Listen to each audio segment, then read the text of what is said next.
Hey peeps, did you know opposite words? Let's learn them one by one. Come along, it's time for fun.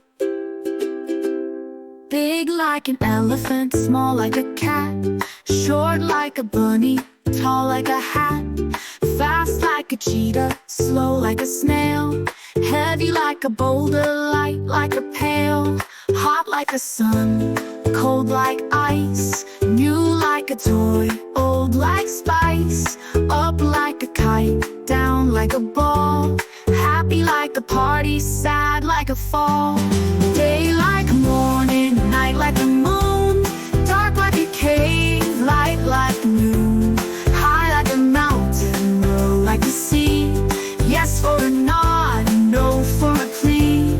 Opposites are everywhere, as you can see. Learning them is as fun as can be.